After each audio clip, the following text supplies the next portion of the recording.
Hello and welcome to my vlog. I am William A. Rumley and this is my journey to writing. Stay tuned and enjoy this once a week vlog. And welcome back to the vlog. So this week I have some interesting things for you. I'm starting book 3, so I want to tell you a little bit about it. So we're going to talk about the story of Solomon. Then we're going to come back and take a look how the Revolt on Prime is moving. And then we're going to talk about my music list, and then updates, and some interesting things happened even this morning with that. So stay tuned. We have a good one. See you in a sec. So as I am beginning to write Book 3, Song of Suffering, one of the things I needed to understand, and so that I can tell you, was why is the world a cylinder? It's called a cylinder. It is a cylinder. And that has to come from the story of Salome. So that's what I'm going to tell you in a minute. So Salome is a cosmic string with a consciousness. She was created and was alone in the universe. She saw a purple star and liked it, and she traveled to it. When she got close enough to feel its warmth, she decided to start orbiting it. And here is Salome now, feeling something for the first time in her existence. Again, she is a cosmic string, a focus of undimensional power. But she doesn't know who she is, what she is, or anything. So Salome, as she's orbiting the planet, finds she's cold and warm and decides to build for herself a case, something to wrap around to keep her warm. And she built this thing, but it decided it was in space, it froze and broke off, and so she had to build it again.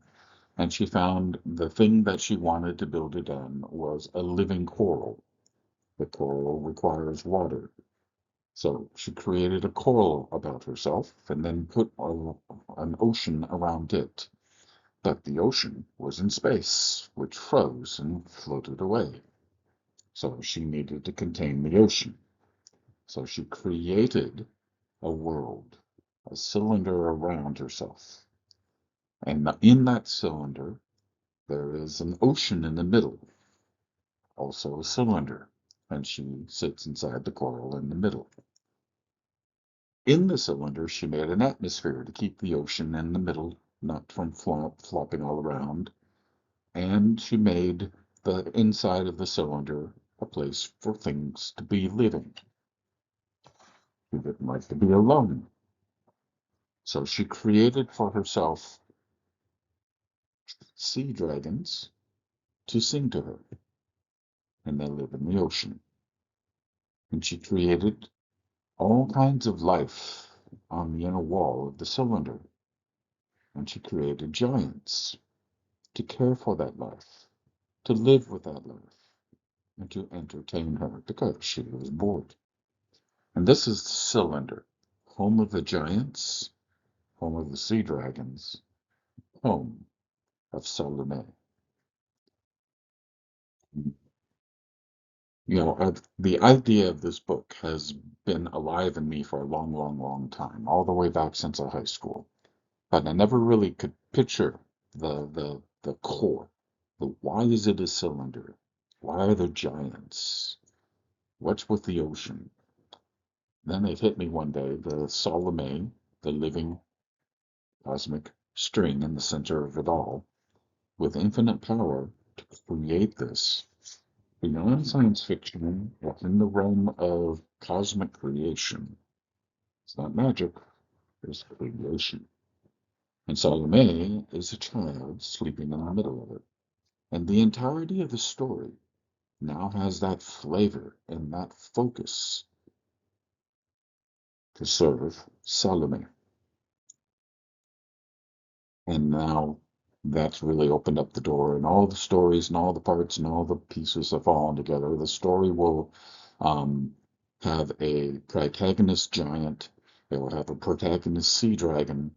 And then to that, I will add two from our characters, Albert and Graz, who last we saw um, in book one, they just met each other at the end of book one, and then in book two, they have a little mini adventure inside the book. Now, book three is their story, is their book. And we learn a lot about Albert and Cross, even in the first two scenes. The protagonist of this world is a giant named, or the agent of dark of this world is a giant named Power, who we also meet in Revolt on Prime. And what he brings and what he's got, he has a transcender as well, as you'll meet in book two. Not this transcender, but another transcender. But I won't give that much away because I still have to finish writing it and it's got to go through the process. It'll be 2027 before you see it. But Solumee, I wanted to put that out today. Um, and I have music. It just unearthly, fantastic. Let's move on. Let's see how Revolt on Prime. So Revolt on Prime now has been published on the Lulu.com website since 29 March, and it has sales. It has lots of direct sales. Many of the sales are coming through my website. Some are coming straight through Lulu. I've been continuing to do that 2 times a week to release reels, a world building reel and the character hook, and I'm going to keep doing that for a couple more weeks. And all of this is all opening up and expanding our community. I noticed that not many people are watching these vlogs, and I hope we can change that.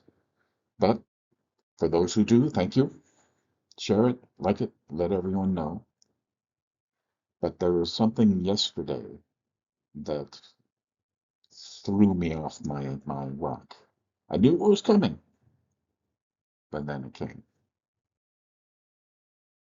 Revolt on Prime, the ebook, is on Amazon. I put my products on global distribution with Lulu, and it takes time for it to go through the markets, go through the parts, go through the pieces. And some of my products will show up slower than other products. But the ebook's been on there as available for distribution the longest, so it makes sense as of yesterday, Revolt on Prime is available on Amazon as an ebook. And a lot of people have been waiting for this because they want to read it in Kindle. Now they can. Mind you, the Lulu.com one you can also read in Kindle, but you have to do a few things. Here it's straight to Kindle. You're on your way.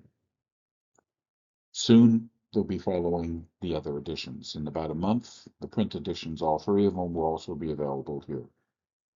And as I've tracked it, as I understand it, Amazon is almost always the first global distributor to pick it up. Within 3 to 4 days, Apple Books will pick it up. Barnes and Nobles will pick it up. Ingram Spark will push it to their 36 different external resources. Even next Monday, I'm going to be looking on Goodreads to see if my book is there so I can make an author profile. We're doing it, folks.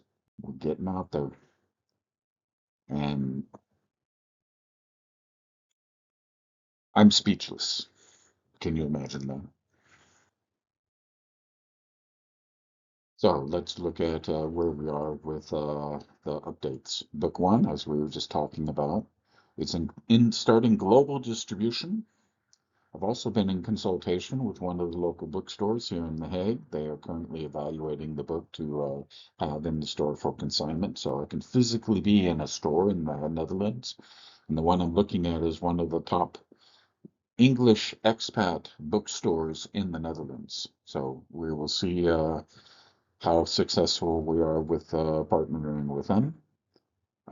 Book two, second rewrite is finished. I said that last week.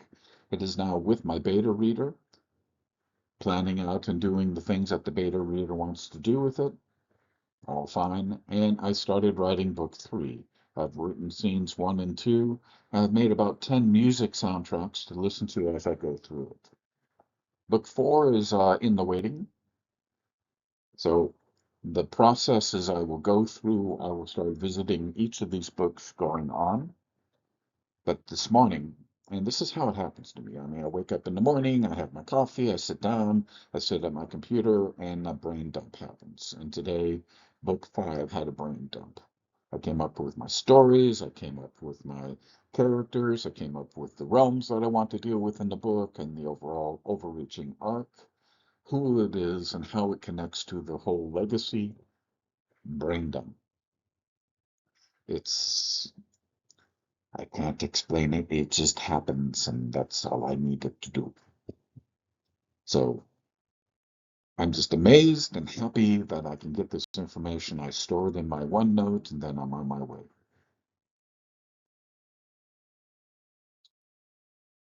I've noticed that the playlist that I've made for the music, I put the playlist links on my website. And you can see now the Revolt on Prime album, all 14 songs, and the Tapestry of Eternity, and 10 songs, are all open, free for you to use. You can navigate by the link for free to MusicGPT, and you can use it as a play. And you can play the music, and you can enjoy the music. And if there's a song you have a little extra interest in, you can download it and use it however you want, just not for resale. Um, I've also made music for book 2, and I got about 8 songs right now. I'm working to get that to 14, and I've already made 10 songs for Song of Suffering. I normally use the music as I write the books. Also, the AI art that I made for the stuff as I write the books, because sometimes I need to have a visual so I can describe it more efficiently. And sometimes the AI doesn't do the visual the way that I want, and I spend hours trying to get it. Eh, Sometimes it does, sometimes it doesn't. That's why I have people like Chris, who's working on the cover for book 1 or book 2, and he says next week he'll show me some more pre-design work. So that's continuing. And I got a note from Joanne. She's working on other projects right now, but she'll be happy when we can get detonate to her. She's looking forward to diving in and keeping our work solid. What I'd like you to do, visit, and if you like the songs, like the albums. I have one like on each album. It'd be very nice if I start seeing that going up 50, 60, 70. That'd be great. I get nothing for it, but it's just an appreciation for the work I give you. Let's move on. Now, my future is very simple. I'm going to write 7 books. I'm going to push those books out. I'm going to put them in the global distribution. I'm going to provide you an ebook, hardcover, trade paperback, and a pocketbook edition for every book. When we reach a 1 year point for so 29 March 2027, I am thinking about doing a new deluxe hardcover for Revolt on Crime, and then to do every year a deluxe hardcover the year of the anniversary of its publication. When I get the 3 books out, then we'll look at doing deals for doing a 3-book set. When I have all 7 books out, then we'll look at deals of getting all 7 books in a specific format. Um, the world of the tapestry, the cosmos of the tapestry will unwind before us, one world farther at a time. And until then, I will keep writing, and I hope you keep reading. Hope you enjoyed this vlog, and I will see you next week for the next one.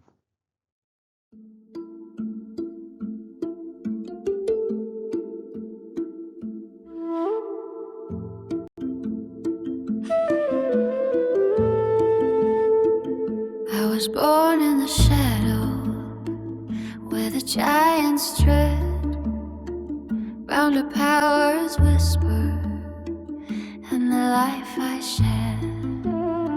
A pale rider walking through a world of stone, a flicker of sorrow, forever alone. Through the stone I wander, through the marrow and bone, blinking through the places that were never my own. Every mission a tale, every order a change. Yeah, I move through the darkness to soften the pain. I sing in the quiet where no one can hear, a solemn of longing, a hymn to my fear. My voice is a fracture, a break in the seam, a trembling echo of the girl in the dream. But when I am shifting, I finally feel free, unbound by the weight of what power made me. I slip through the granite, through the pulse of the land, a wanderer dancing where none understand. One bell in the silence,